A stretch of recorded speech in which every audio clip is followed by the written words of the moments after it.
அப்போ இதில் இன்னொரு விஷயமும் இருக்குது. மது எது எதுக்கெல்லாம் பயன்படுத்தக்கூடாது? நபி ஸல்லல்லாஹு அலைஹி வஸல்லம் அவர்களிடம் தாரிக் பின் ஜுவைத் அல் ஜுஅபி ரலியல்லாஹு அன்ஹு அவர்கள் மது தயாரிப்பதை பற்றி கேட்டார்கள். அப்போது நபி ஸல்லல்லாஹு அலைஹி வஸல்லம் அவர்கள் அதை தடை செய்தார்கள். அப்போது அல்லது அதை வெறுத்தார்கள். அப்போது தாரிக் ரலியல்லாஹு அன்ஹு அவர்கள் மருந்துக்காகவே அதை நான் தயாரிக்கிறேன் என்று கூறினார்கள். அது வந்து ஒரு மருந்தா நான் பயன்படுத்துறேன்.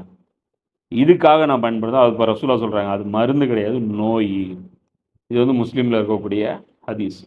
மதுங்கிறது அதில் மருந்தே கிடையாது, நோய் தான் அது அப்படின்னு சொல்லி சொல்கிறாங்க. இப்போ இதில் ஹோமியோபதி ட்ரீட்மெண்ட் சொல்கிறவங்க வந்து அவங்க என்ன சொல்கிறாங்க, ஏதோ ஸ்பிரிட்டு பயன்படுத்துகிறேன் அது இதுங்கிறாங்க. அது வந்து ஒரு காம்ப்ளிகேட்டடான இஷ்யூ, சரியா?